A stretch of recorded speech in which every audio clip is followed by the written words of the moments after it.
아버지 하나님 감사합니다. 하나님의 사랑에서 우리가 끊어지지 않기를 간절히 소원합니다. 아버지 하나님의 영광을 나타내 주셔서 감사합니다. 가메시 예배 안에 찬양 안에 하나님 임재하여 주심을 감사합니다. 이 시간도 성령 하나님께서 우리를 다스려 주시옵소서. 예수님 이름으로 기도합니다. 아멘. 네, 오늘 우리 감사합니다. 오늘 찬양이 너무 은혜스러워서 제가 네, 오늘 예배 함께 하신 여러분을 예수 그리스도 이름으로 환영합니다. 네. 먼저 우리 예배 시작 전에 인사부터 나눌까 해요. 일단 우리 호주에 있는 지영이 하이, 그리고 미국에 있는 승엽이 스카이프로 지금 다 함께 하고 있습니다. 우리는 국제적으로 호주로 미국으로 지금 다 스카이프로 연결돼서 예배드리고 있습니다. 그리고 오늘 소개할 분이 있습니다. 우리 임은광 목사님, 이미 다시 인사는 하셨지만 네, 열렬하게 환영해 주십시오. 네, 반갑습니다. 그리고 오늘 또 우리 임마누엘교회 성도님들 함께 예배에 참여해 주셔서 감사합니다. 하나님 은혜가 함께 하시기를 간절히 기도합니다. 아멘.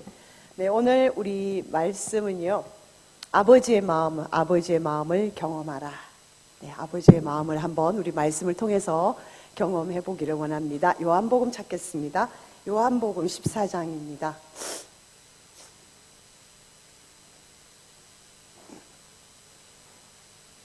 요한복음 14장 7절에서 9절까지의 말씀 우리 함께 합독하시기로 하겠습니다.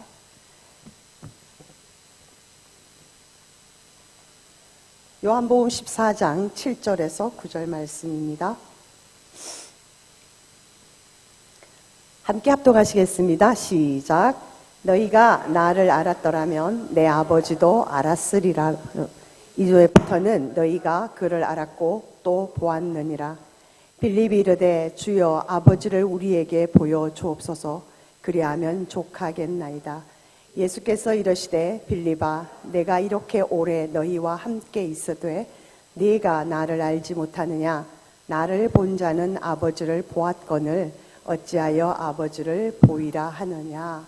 아멘. 근데 이 말씀이 굉장히 친숙하지 않으세요? 우리도 자주 하나님께 하나님을 보여주세요. 하나님의 뜻을 알게 해주세요. 라고 우리가 자주 하나님께 이런 비슷한 기도를 우리가 드리고 있습니다. 그죠? 우리 실상으로 이렇게 현실적으로 기도 드리는 모습이죠. 근데 하나님은 창조 때부터, 창세기 1장 1절부터 아버지로서 계셨어요. 우리에게. 아버지로서 계셨고 그 사랑을 자녀들과 나누어 주기를 원하셨어요. 그래서 하나님 우리 창세기 1장, 2장, 3장에서 그 창조의 그 과정을 보면요. 하나님께서 그렇게 말씀하시잖아요. 우리의 형상대로 사람을 만들자. 남자와 여자를 그래서 만드셨고 그들로 하여금 하늘에 있는 공중에 나는 새들과 바다에 있는 고기들과 다 이런 것들을 다스리게 하자. 그래서 하나님께서 우리의 형상대로 남자와 여자를 창조하시고 그들에게 복을 주시되 생육하고 번성하라. 땅에 충만하라. 땅을 정복하라. 땅을 다스리라. 5가지의 여기 동그란 게 빠져서 계속 이게 퍽퍽 소리가 나네요.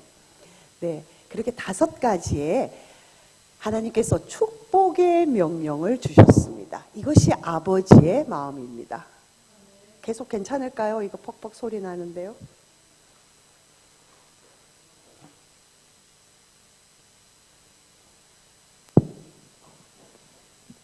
센스쟁이 감사합니다.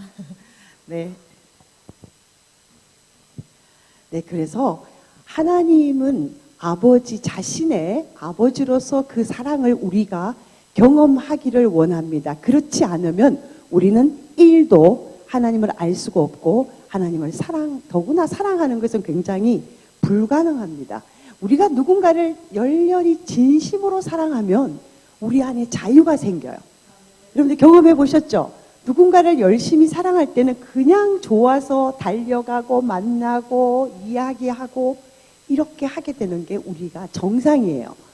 사랑하는데 밋밋하게 뻣뻣하게 있는 것은 아니죠. 굳이 제가 대답할 필요 없습니다. 그런데 하나님의 사랑을 우리가 어떻게 아느냐? 물론 말씀으로 알아요. 말씀은 처음부터 창세기부터 계시록 21장까지 다 22장까지 다 알 수가 있지만 하나님께서 예수님을 통해서 하나님의 마음을 우리에게 보여주셨습니다. 우리 요한복음 지금 찾았잖아요. 14장 찾았는데 몇 장 넘겨서 17장 말씀 볼게요. 요한복음 17장 말씀 26절입니다. 요한복음 17장 26절 읽겠습니다. 시작. 내가 아버지의 이름을 저희에게 알게 하였고 또 알게 하리니. 네, 여기까지만요. 이름을 알게 했단 말은, 이름이라는 얘기는 대명사로 그 사람이 누구인가를 알려주는 거예요. 문마리, 그러면 여러분 나름대로 문마리에 대한 개념을 가지고 계시잖아요. 그런 거예요. 하나님을 이름을 알게 했다라면 예수님께서 우리에게 저들에게 하나님의 이름을 알게 했습니다. 이 말은 하나님의 인격에 대해서 내가 알게 했습니다. 알게 할 것입니다. 이것이에요. 이것이 예수님 자신의 주된 사역입니다. 예수님의 사역은 이 땅에 예수님이 오셨는데 하나님을 알리기 위한 거예요. 하나님의 나라가 어떤 것인지를 말해주기 위한 거예요. 예수님은 그분의 인생을 통틀어서 하나님을 알리는데 목적이 있었습니다. 그래서 예수님의 생애를 자세히 들여다보면 하나님이 누구신가, 어떤 분이신가를 우리가 알게 됩니다. 근데 우리가 흔히 잘 알고 있는 것을 지금 여러분들이 다 아시고 계신 걸 종합해보면 예수님은 하나님의 제2위, 하나님으로서 자신을 죽여서 우리를 하나님과 다시 연합하게 만드신 분이죠. 그러니까 그렇게까지 우리를 하나님은 사랑하신다라는 것을 보여주시는 거죠. 몸으로 보여주신 거예요. 잘 나타나 있는 말씀이 빌립보서 2장 5절에서 11절까지 말씀이잖아요. 예수 그리스도에 대해서 말합니다. 너희 안에 이 마음을 품으라. 곧 그리스도 예수의 마음이니 그는 근본 하나님과 동등하시나 그 동등한 것을 마땅히 취할 것으로 여기지 아니하시고 자기를 비워 종의 형체를 가지사 인간의 몸을 입으시고 이 땅에 오셨다는 거죠. 이 땅에 오셔서 죽기까지 복종하셨으니 곧 십자가에 죽으십니다.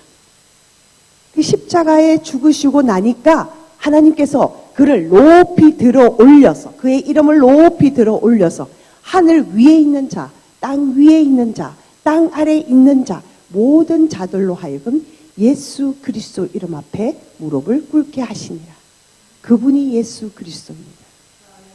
예수 그리스도는 하나님의 제2격으로서 이 삼위일체 하나님이 서로가 서로를 알고 계시는 게 어떻게 아시느냐 하면 많은 신학자들이 삼위일체 하나님을 설명하려고 무진장 애를 썼습니다. 그렇지만 명쾌하게 삼위일체를 설명하지는 못했어요.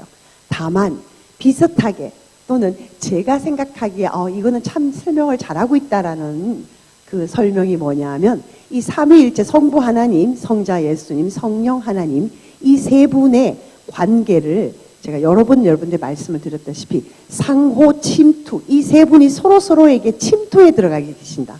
상호 침투에 들어가 계신다. 그러니까 서로를 너무 잘 아시죠. 그 다음에 상호 순환하신다. 서로가 서로를 안으로 밖으로 이렇게 순환하신다는 거죠. 그러니까 너무 잘 알고 계시는 거죠. 그 다음에 상호 내주, 서로가 서로 안에 거하신다. 상호 내주. 많은 신학자들이 이러한 이론을 설명을 하고 있습니다. 다시 말해서 하나님은 하나님을 너무나 잘 아세요. 성부 하나님은 예수님과 성령님을 너무 잘 아시고 성자 예수님은 성부 하나님과 성령 하나님을 너무나 잘 아시는 거예요. 우리 요한복음 14장, 15장, 16장을 통틀어 보면 성령 하나님의 역할에 대해서 많이 나오는데 성령 하나님은 자기 스스로를 나타내지 아니하시고 자기 스스로에 대해서 말하지 아니하시고 성부 하나님과 성자 예수님에 대해서 알려주시는 분이라고 그랬습니다. 그렇게 성령님은 역사하고 계세요. 그래서 지금 우리가 하나님을 알기를 원해요. 하나님의 마음을 알기를 원합니다. 오늘 이 말씀에 우리 포인트를 집중해서 우리가 이 말씀을 계속적으로 나아갈 텐데, 이 말씀을 우리가 들을 때 우리 머리로 들어와지만 우리 머리가 인지를 하고 그것을 깨달을 수 있게 하시는 분은 성령 하나님이세요. 그렇죠? 이 성령 하나님을 우리는 매일매일 동거하면서 동행하면서 환영해드리고 성령 하나님께 말씀하시면 yes and amen. 네, 우리가 그렇게 받는 거예요. yes and amen. 맞습니다, 주님. 아멘입니다. 네, 그렇게 순종하는 거예요. 그런데 너무나 안타깝게도 우리 구약을 보면 이스라엘 백성들은 하나님과 이렇게 가까이 가는 것을 두려워했습니다. 그래서 우리가 대표적으로 출애굽기에 보면 시내산에 이제 70장로들이 올라가잖아요. 근데 거기 하늘에 천둥 번개가 치면서 하나님이 임재하십니다. 근데 다들 백성들이 두려워했어요. 그래서 우리는 여기 산 아래에 있을 테니까 당신들만 가서 하나님이 뭐라고 얘기하는지 듣고 오세요. 그래서 우리한테 말해주세요. 이렇게 얘기를 합니다. 근데 하나님은 사실 그런 하나님이 아닌데 구약에서 나타난 하나님은 엄격한 하나님으로 많이 묘사가 되어 있고 그렇게 거리가 멀어요. 근데 하나님은 뭐라고 그러시냐면 이사야 우리 29장 한번 찾아볼까요? 이사야서 29장입니다.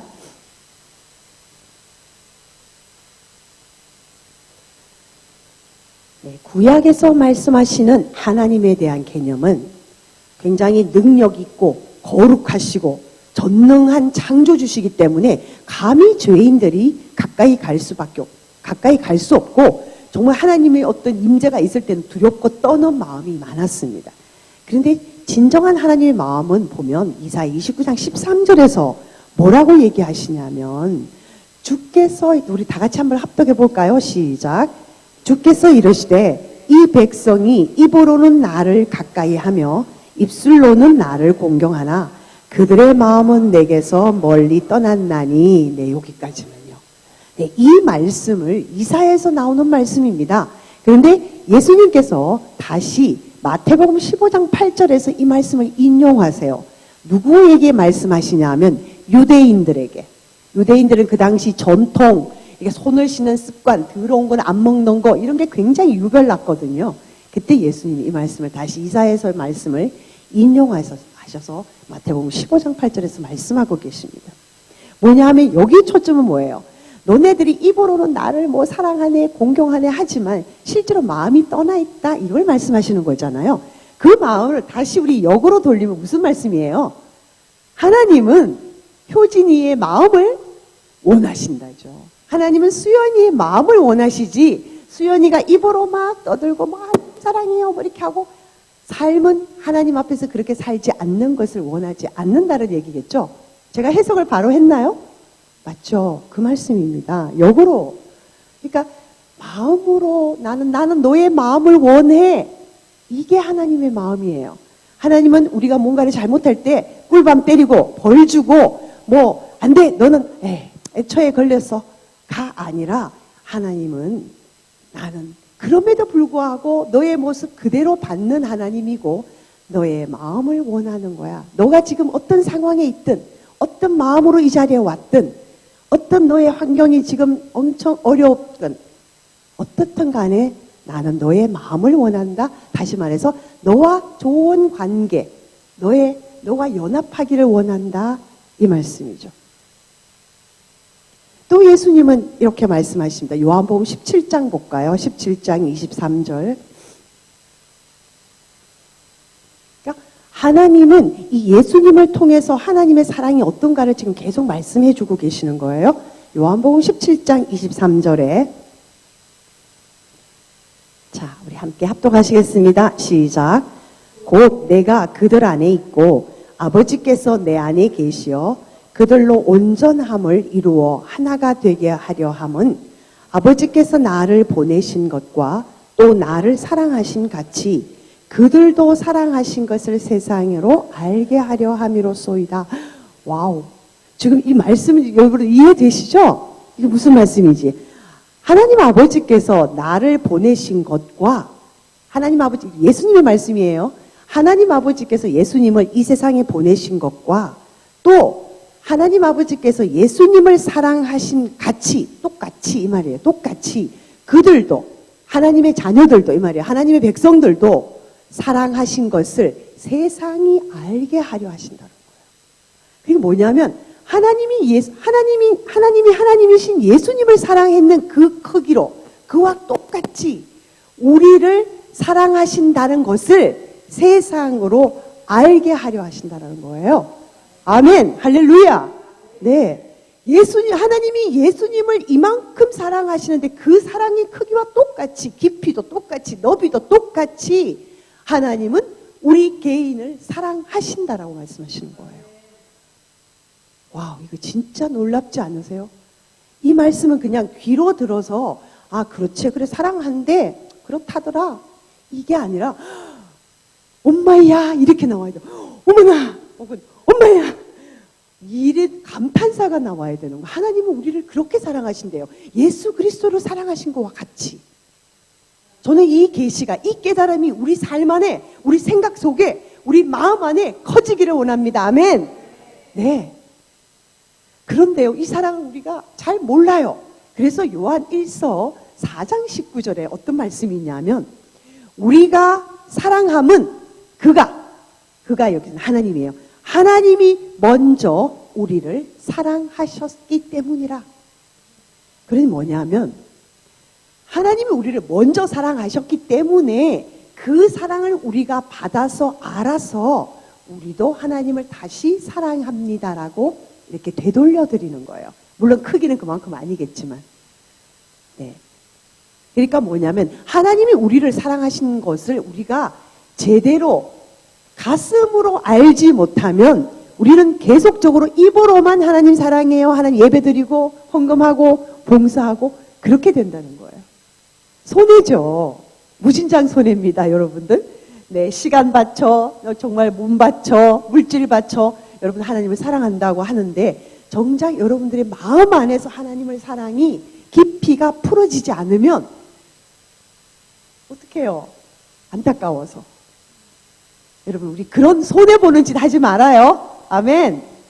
우리 안에 하나님을 향한 사랑이 풀어지도록 요한일서 이 4장 19절 말씀을 우리는 이렇게 기도할 수 있어요. 우리가 하나님을 사랑하는 것은, 혹은 우리가 이웃을 사랑하는 것은 하나님이 우리를 먼저 사랑하셨기 때문입니다. 그런데 하나님 이 말씀이 내 안에서 커지기를 원합니다. 내 안에서 풍성해지기를 원합니다. 이것을 누리며 살기를 원합니다. 이 기도를 하셔야 돼요. 그냥 하나님은 사랑이래 뭐 예배하고 하는데 내 마음에는 냉랭해. 내 마음에는 감동이 없어. 내 마음에는 눈물이 없어. 내 눈에는 눈물이 말랐어. 그러면 실질적으로 내 마음 안에는 하나님의 사랑이 메말라 있다고 보시면 돼요. 꼭 눈물을 흘려서 울으라는 얘기가 아니라 우리 안에 하나님의 사랑, 하나님을 생각할 때 코가 뭔가 찡하고 가슴이 찡하고 이런 마음에 감동이 있으시냐는 거죠. 이 감동이 있으셔야지 예수 믿는 맛이 있습니다. 만약에 이것이 약하거나 아주 조금밖에 없으시다면 요한 1서 4장 19절 말씀을 가지고 하나님, 내 하나님이 사랑하시는 것을 머리로는 아는데 내 가슴이 인지를 못해요. 내 가슴이 느끼지를 못합니다. 내 가슴이 그러면 딱딱해져 있는 것 같아요. 우리 에스겔서 36장 26절의 말씀은 하나님은 우리에게 그죠? 굳은 살을, 하나님의 영을 보내시사, 성령을 보내시사 굳은 살을 제하시고 부드러운 마음을 주신다고 하셨잖아요. 하나님 내 마음 안에 부드러운 마음을 주시옵소서. 성령님 나를 내 마음을 부드럽게 해주셔서 하나님의 사랑을 알게 해주십시오. 머리로서가 아니라 나의 가슴으로 하나님이 나를 얼마나 사랑하시는지 그 깨달음, 그 계시가 내 안에서 열려지기를 원합니다. 우리는 그렇게 안타깝게 부르짖어야 돼요. 그래서 하나님은 나의 삶의 1분 1초가 하나님과 함께 동행함으로 즐거워야 돼요. 기뻐야 돼요. 왜 우리가 허덕입니까? 왜 번아웃 증후군에 시달려야 합니까? 그리스도인들이. 물론 우리가 육체가 있기 때문에 피곤하면 자야 돼요. 피곤하면 멍하기도 하고. 그러나 그건 잠깐이죠. 그러나 우리의 영과 우리의 삶 안에서 하나님으로 인해서 즐거워야 돼요. 이것이 진리입니다. 여러분들의 상황이 어렵든 힘들든 기쁘든 즐겁든 간에 그 안에 예수 그리스도의 생명이 있기 때문에 가슴은 뜨거워져야 되는 거예요. 아멘.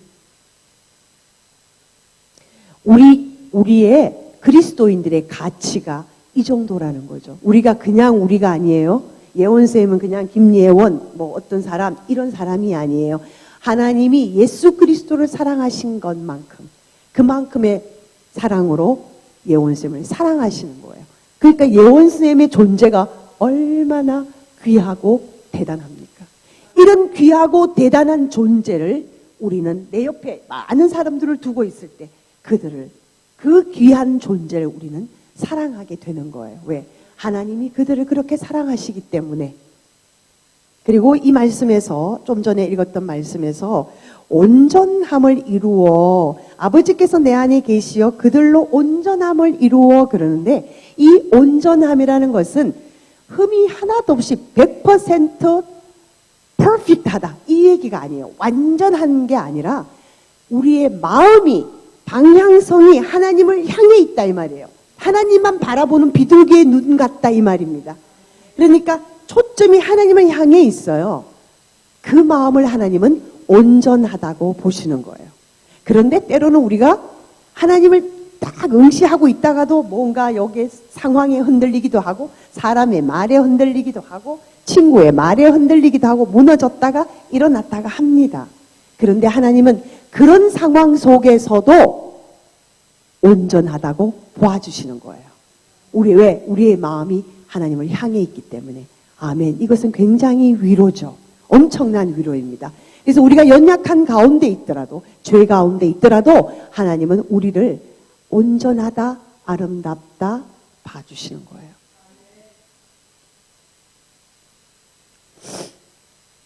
그러니까 우리의 마음은 하나님을 향해 있을 때 가장 즐겁고 기쁜 거예요.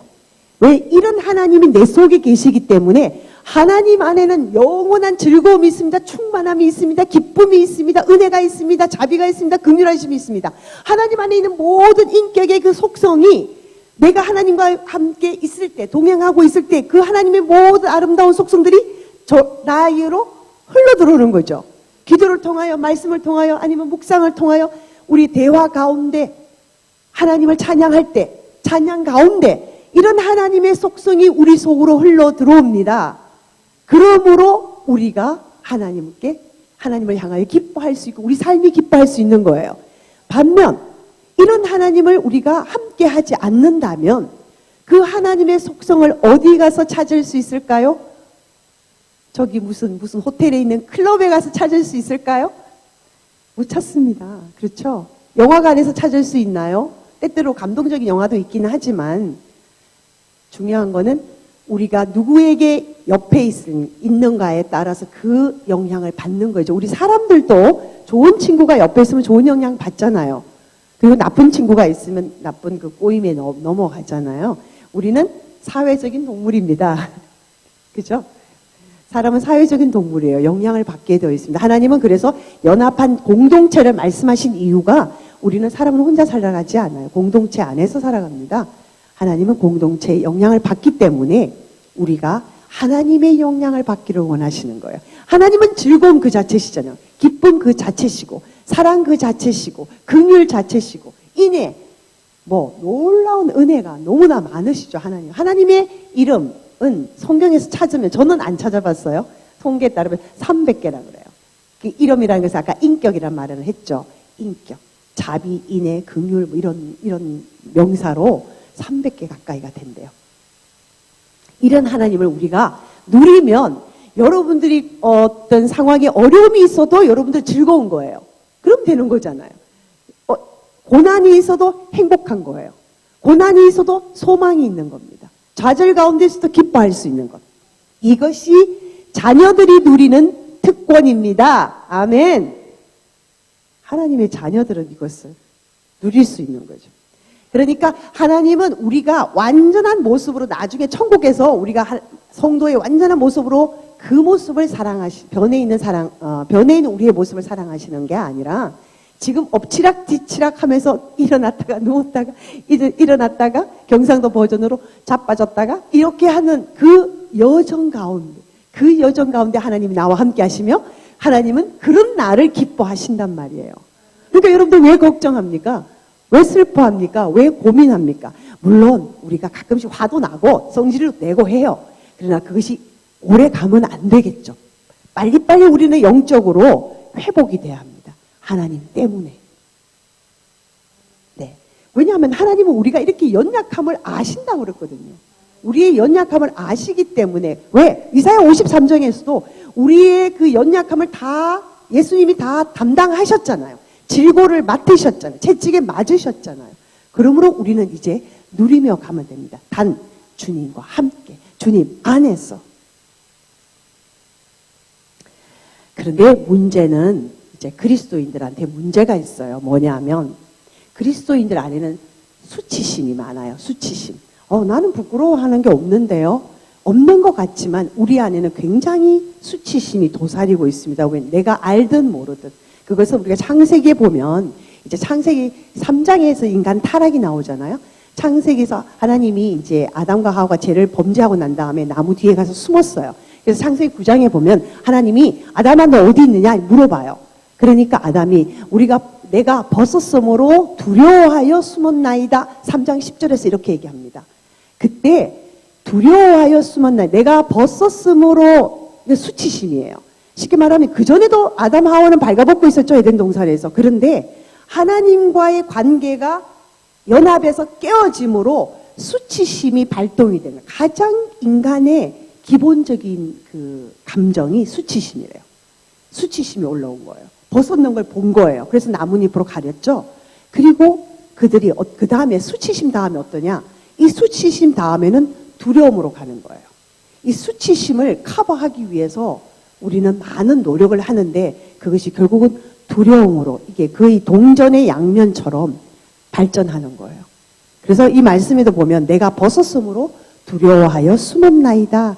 그런데 벗었다 그 말은요. 히브리어로 에롬이라는 단어인데 이 에롬에는 뜻이 두 가지 있어요. 하나는 발가벗었다. 하나는 간교하다라는 뜻이 있어요.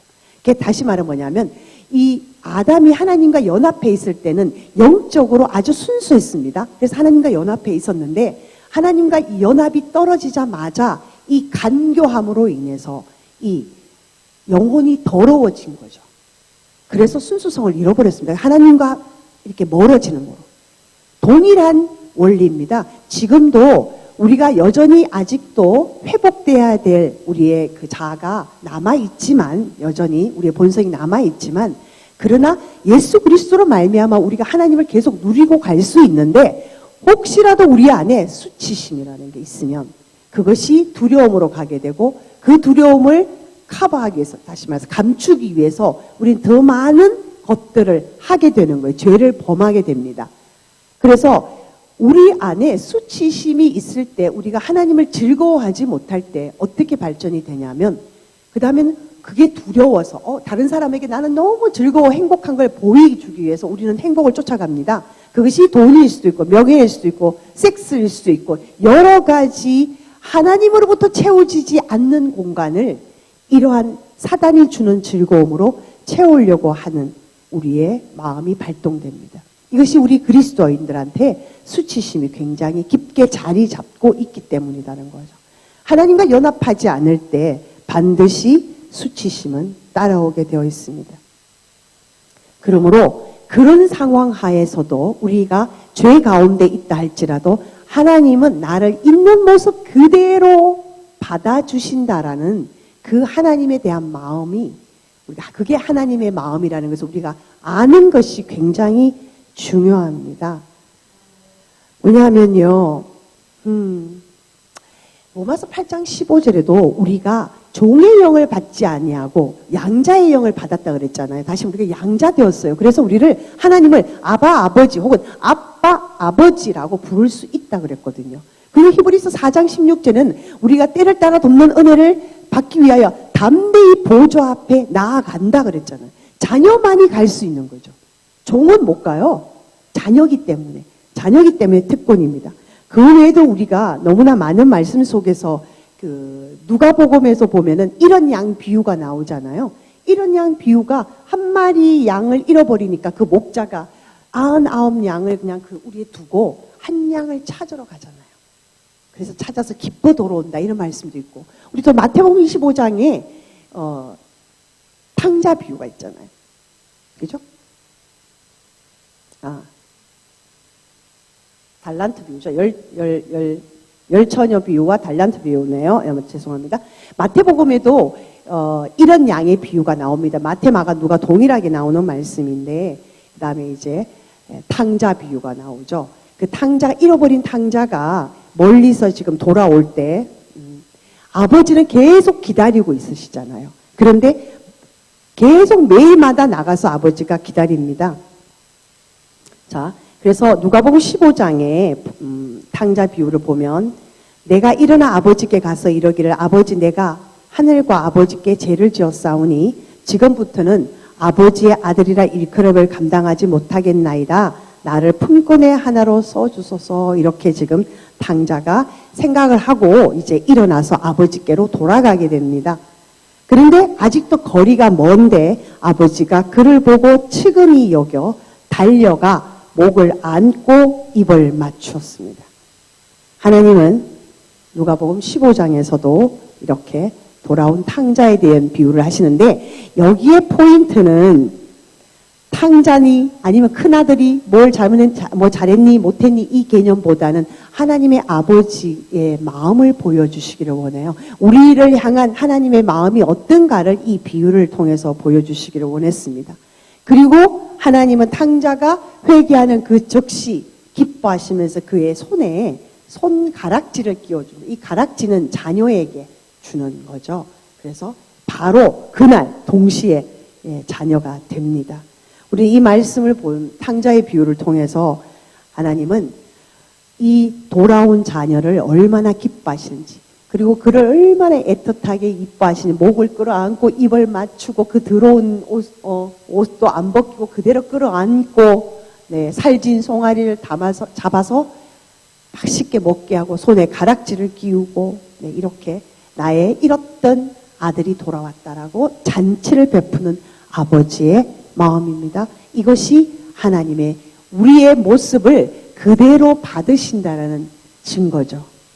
그러니까 하나님은 예수님을 통해서, 예수님의 그 모든 사역 생애를 통해서 하나님은 우리를 그렇게 사랑하셨고, 그리고 성령님을 통해서 계속적으로 하나님과 예수 그리스도에 대해서 알려주시고 계시고, 그리고 이제는 하나님께서 이 양자가 어떤 특권이 있는지를 이 누가복음을 통해서, 로마서 말씀을 통해서 우리에게 하나님의 마음을 알려주십니다.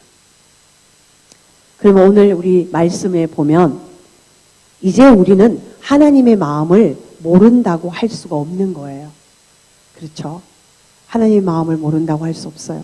우리는 지금 오늘 여러 가지 말씀을 보았는데, 실질적으로 하나님의 마음은 여러 곳에서 나타나지만 오늘 다 알 수 없으니까 몇 개의 예를 들어서 예수님을 통해서 어떻게 우리를 사랑하셨는지, 예수님만큼 사랑하신다 그랬죠, 그죠? 우리를. 그리고 하나님께서 요한일서 4장 17절에서도 우리를 먼저 사랑했기 때문에 우리가 하나님의 사랑을 받아서 그 사랑을 다른 사람에게 흘려보내고 하나님께 올려드리고 하는 사랑을 할 수 있다라는 거. 그리고 성령님께서는 우리에게 계속적으로 하나님에 대해서, 예수 그리스도에 대해서 말씀해 주신다는 거예요. 그리고 돌아온 탕자의 비유를 통해서 계속적으로 우리의 아버지의 마음을 자녀가 알아주기를 원하신다는 거죠. 이사야 말씀을 통해서 입술로만 나를 공경하는 것이 아니라 나는 너의 마음을 원한다. 그러니까 수치심을 가질 필요가 없다. 왜? 네 모습 그대로, 아담에게서도 벗은 모습 그대로 하나님은 받으시겠다고 말씀하시는 거예요. 우리 말씀을 붙잡고 같이 기도하기를 원합니다. 하나님, 내 모습 이대로, 나의 연약함 이런 상태, 내 말이, 내 모습이 왔다 갔다 하는 이런 상태에서도 불구하고 우리를 완전하다고, 온전하다고 봐주시는 하나님, 그 사랑이 내 안에서 깊이 풀어지기를 원합니다. 하나님 아버지, 그러한 하나님의 사랑을 제가 경험하기를 원합니다. 내 입에서 하나님을 찬양하기를 원합니다. 내 눈에서 하나님이 감격의 눈물을 흘리기를 원합니다. 내 가슴 안에서 뜨거운 감동과 뜨거운 열정이 솟아나기를 원합니다. 하나님의 사랑을 나에게 알게 하여 주옵소서. 하나님은 끊임없이 나에게 말씀하시는데 내가 듣지를 못했습니다. 내가 성령의 말씀에 분별하지 못했습니다. 성령의 말씀을 받아들이지 못했습니다. 하나님의 사랑을 알아야지만 나도 하나님을 사랑할 수 있고 내 이웃을 사랑할 수 있고 이 대한민국을 사랑할 수 있고 이 대한민국에 있는 교회를 사랑할 수 있고 임마누엘 교회를 사랑할 수 있고 가문시 공동체를 사랑할 수 있습니다. 하나님, 그래 반드시 그렇게 하여야지만 하나님의 나라가 이 땅에 임하고 이곳에 임하기 때문입니다. 하나님의 나라가 임해야지만 우리가 하나님의 임재를 경험하고 우리는 모든 삶의 영역에서 구원을 받을 수 있습니다. 그리고 하나님 나라 복음을 땅끝까지 전할 수 있는 증인이 될 수 있습니다. 그러므로 하나님, 하나님의 사랑을 알아도 되고 몰라도 되는 것이 아니라 하나님의 사랑을 반드시 알 수 있도록 하나님 우리의 마음을 주장하여 주시고 성령님 우리에게 계속적으로 내가 깨달아 알 때까지 말씀하여 주시옵소서. 다 같이 주여 한번 부르고 기도하겠습니다. 주여! 아버지 하나님, 하나님의 우리의 연약함에도 불구하고 우리를 신실한 자로 보시며 우리를 기뻐하신다고 말씀하셨습니다. 하나님이 이 세상에 있는 연약한 사람들을 사랑하신다는 것을 믿기란 너무나 어렵습니다. 그런데 아버지 요한일서 3장에서도